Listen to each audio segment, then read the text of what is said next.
اللہ تعالیٰ کی رضا کے لیے حضرت ابراہیم علیہ السلام نے اپنے فرزند حضرت اسماعیل علیہ السلام کی قربانی کی صورت میں تاریخ انسانی کا وہ عظیم الشان کارنامہ انجام دیا جس کا مشاہدہ نہ اس سے پہلے کبھی زمین و آسمان نے کیا اور نہ اس کے بعد کریں گے۔ حضرت ابراہیم علیہ السلام اللہ کے برگزیدہ نبی اور عظیم پیغمبر ہیں جنہیں خلیل اللہ یعنی اللہ کا دوست کہا جاتا ہے۔ آپ تقریباً 4000 سال قبل عراق میں پیدا ہوئے۔ 3 بڑے مذاہب یہودیت، عیسائیت اور اسلام کے عظیم پیغمبروں میں سے ایک ہیں۔ یہودی اور عیسائی بھی حضرت ابراہیم کو اپنا پیشوا مانتے ہیں۔ دین اسلام میں انہیں بڑی قدر کی نگاہ سے دیکھا جاتا ہے۔ قرآن کریم میں بہت سے انبیاء کرام کا تذکرہ ہے جو حضرت ابراہیم علیہ السلام کی نسل سے ہیں۔ حضرت ابراہیم علیہ السلام کی پہلی شادی اپنی چچا زاد حضرت سارہ سلام اللہ علیہا سے ہوئی، لیکن وہ ایک عرصے تک اولاد کی نعمت سے محروم رہی۔ ایک دن حضرت سارہ نے ان سے فرمایا، آپ حضرت حاجرہ سلام اللہ علیہا سے نکاح کر لیں، شاید اللہ تعالیٰ ان کے بدن سے اولاد عطا فرما دے۔ دراصل یہ سب کچھ اللہ ہی کی طرف سے تھا۔ چنانچہ آپ نے حضرت حاجرہ کو اپنی زوجیت میں لے لیا اور پھر شادی کے 1 سال بعد انہوں نے حضرت اسماعیل علیہ السلام کو جنم دیا۔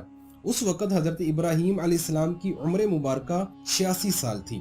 جب حضرت حاجرہ امید سے تھیں تو فرشتے نے آپ کو لڑکا ہونے کی نوید سنائی اور اسماعیل نام رکھنے کو کہا۔ حضرت ابراہیم دعاؤں، آرزوؤں اور تمناؤں کے بعد اپنے پہلے فرزند کی پیدائش پر خوشیوں کا بھرپور اظہار بھی نہ کر پائے تھے کہ انہیں ایک اور آزمائش سے گزرنا پڑا۔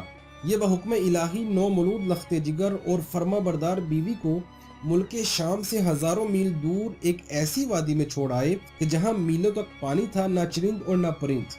وادی فاران کے سنگلاخ کالے پہاڑوں کے درمیان تپتے صحرا کے ایک بوڑھے درخت کے نیچے اللہ کی ایک نیک اور برگزیدہ بندی اپنے نومولود بیٹے کے ساتھ چند روز سے قیام پذیر ہیں۔ جو زاد رہ سات تھا ختم ہو چکا۔ ماں اور بیٹا بھوک اور پیاس سے بے حال ہیں۔ ماں کو اپنی تو فکر نہیں، لیکن بھوکے پیاسے بچے کی بے چینی پر ممتا کی تڑپ فطری امر ہے۔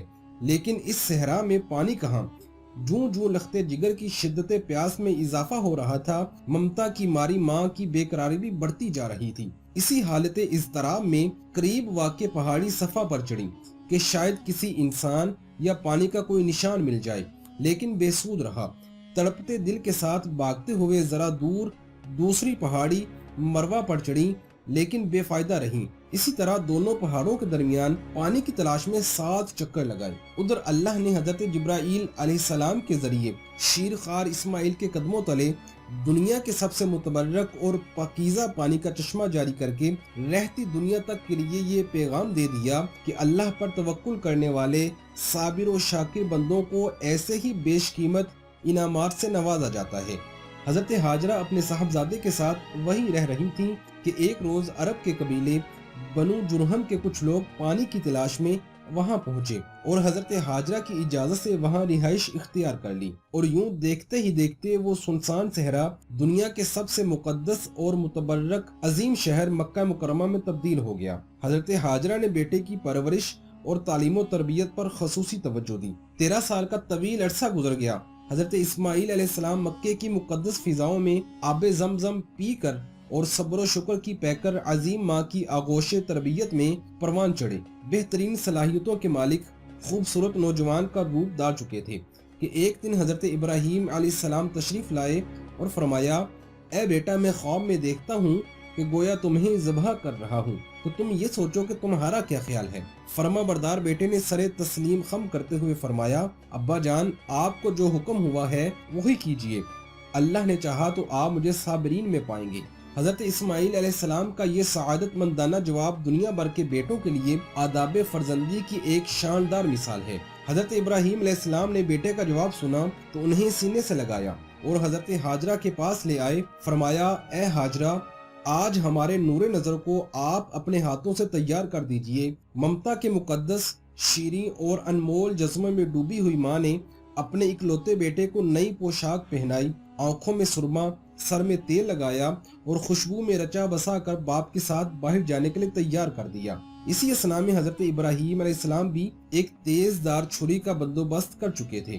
پھر بیٹے کو ساتھ لے کر مکے سے باہر مینا کی جانب چل دیے۔ شیطان نے باپ بیٹے کے درمیان ہونے والی گفتگو سن لی تھی۔ جب اس نے صبر و استقامت اور اطاعت خداوندی کا یہ روح پرور منظر دیکھا تو مضطرب ہو گیا اور اس نے باپ بیٹے کو اس قربانی سے باز رکھنے کا فیصلہ کر لیا۔ چنانچہ شیطان جمرہ عقبہ کے مقام پر راستہ روک کر کھڑا ہو گیا۔ حضرت ابراہیم کے ساتھ موجود فرشتے نے کہا، یہ شیطان ہے، اسے کنکریاں ماریں۔ حضرت ابراہیم علیہ السلام نے اللہ اکبر کہہ کر اسے 7 کنکریاں ماری، جس سے وہ زمین میں دس گیا۔ ابھی آپ کچھ آگے بڑھے ہی تھے کہ زمین نے اسے چھوڑ دیا اور وہ جمرہ وسطیٰ کے مقام پر پھر ورغلانے کے لیے آ موجود ہوا۔ حضرت ابراہیم نے دوبارہ کنکریاں ماری، وہ پھر زمین میں دسا، لیکن آپ کچھ ہی آگے بڑھے تھے کہ وہ جمرہ اولا کے مقام پر پھر موجود تھا۔ حضرت ابراہیم علیہ السلام نے تیسری مرتبہ اللہ اکبر کہہ کر کنکریاں ماری تو وہ زمین میں دس گیا۔ اللہ تعالیٰ کو ابراہیم خلیل اللہ کا شیطان کو کنکریاں مارنے کا عمل اس قدر پسند آیا کہ اسے رہتی دنیا تک کے لیے حج کے واجبات میں شامل فرما دیا۔ شیطان اپنی ناکامی پر بڑا پریشان تھا۔ تینوں مرتبہ کی کنکریوں نے اس کے جسم کو زخموں سے چور چور کر دیا تھا۔ اچانک اسے ایک نئی چال سوجی اور وہ عورت کا بیس بدل کر باغم باغ حضرت حاجرہ کی خدمت میں حاضر ہوا اور بولا، اے اسماعیل کی ماں، تمہیں علم ہے کہ ابراہیم تمہارے لخت جگر کو کہاں لے کے گئے ہیں؟ حضرت حاجرہ نے فرمایا، ہاں مجھے علم ہے، وہ باہر گئے ہیں، شاید کسی دوست سے ملنے گئے ہوں۔ شیطان نے اپنے سر پر ہاتھ مارتے ہوئے کہا، وہ تیرے بیٹے کو ذبح کرنے وادی مینا میں لے گئے ہیں۔ حضرت حاجرہ نے حیرت اور تعجب کا اظہار کرتے ہوئے فرمایا، یہ کیسے ممکن ہے کہ ایک شفیق اور مہربان باپ اپنے چہیتے اور اکلوتے بیٹے کو ذبح کر دے؟ اس موقع پر بے ساختہ شیطان کے منہ سے نکلا، وہ یہ سب اللہ تعالیٰ کے حکم پر کر رہے ہیں۔ یہ سن کر صبر و شکر اور اطاعت و فرما برداری کی پیکر اللہ کی برگزیدہ بندی نے فرمایا، اگر یہ اللہ تعالیٰ کا حکم ہے تو ایک اسماعیل کیا، اس کے حکم پر 100 اسماعیل قربان ہیں۔ شیطان یہاں سے نامراد ہو کر واپس مینا کی جانب پلٹا، لیکن وہاں کا ایمان افروز منظر دیکھ کر اپنے سر پر خاک ڈالنے اور چہرہ پیٹنے پر مجبور ہو گیا۔ وادی مینا کے سیاہ پہاڑ، نیلے شفاف آسمان پر روشن آگ برساتا سورج، فلک پر موجود تسبیح و تہلیل میں مصروف ملائکہ، اللہ کی راہ میں اپنی متاع عزیز کی قربانی کا محیر العقول منظر دیکھنے میں محق تھے۔ مکے سے آنے والی گرم ہوائیں بھی مینا کی فضاؤں میں موجود عبادت و اطاعت، تسلیم و رضا اور صبر و شکر کی ایک عظیم داستان رقم ہوتے دیکھ رہی تھیں۔ روایت میں آتا ہے کہ جب حضرت ابراہیم علیہ السلام نے حضرت اسماعیل علیہ السلام کو لیٹنے کی ہدایت دی تو حضرت اسماعیل نے فرمایا، ابا جان میں پیشانی کے بل لیٹتا ہوں تاکہ آپ کا چہرہ مجھے نظر نہ آئے، اور آپ بھی اپنی آنکھوں پر پٹی باندھ لیں تاکہ جب آپ مجھے ذبح کر رہے ہوں تو شفقت پدری کے امر الہی پر غالب آنے کا امکان نہ رہے۔ صبر و استقامت کے کوہ گراں والد نے گوشہ جگر کے مشورے پر عمل کیا، اور جب حضرت اسماعیل لیٹ گئے تو تکمیل احکام خداوندی میں تیز دار چھری کو پوری قوت کے ساتھ لخت جگر کی گردن پر پھیر دیا۔ باپ بیٹے کی اس عظیم قربانی پر قدرت خداوندی جوش میں آئی۔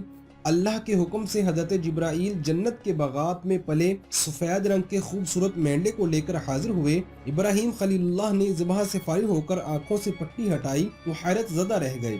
بیٹے کی جگہ ایک حسین مینڈا ذبح ہوا پڑا تھا، جبکہ اسماعیل علیہ السلام قریب کھڑے مسکرا رہے تھے۔ اسی اثناء میں غیب سے آواز آئی، اے ابراہیم، تم نے اپنا خواب سچ کر دکھایا، بے شک ہم نیکی کرنے والوں کو ایسا ہی بدلہ دیا کرتے ہیں۔ حضرت ابراہیم اور حضرت اسماعیل کے اس بے مثال جذبہ ایثار، اطاعت و فرما برداری، جرت و استقامت، تسلیم و رضا اور صبر و شکر پر مہر تصدیق ثبت کرتے ہوئے اللہ تعالیٰ نے قرآن پاک میں فرمایا، اور ہم نے اسماعیل کی عظیم قربانی پر ان کا فدیہ دے دیا۔ اللہ رب العزت کو اپنے دونوں برگزیدہ اور جلیل القدر بندوں کی یہ ادا اس قدر پسند آئی کہ اسے اطاعت، عبادت اور قربت الہی کا ذریعہ قرار دیتے ہوئے قیامت تک کے لیے جاری فرما دیا۔ امید ہے آپ کو ہماری آج کی ویڈیو پسند آئی ہوگی۔ اگر ویڈیو پسند آئی ہے تو اس ویڈیو کو شیئر کریں، لائک بھی کریں اور ہمارے اس چینل کو سبسکرائب کریں۔ اللہ تعالیٰ آپ کا حامی و ناصر ہو۔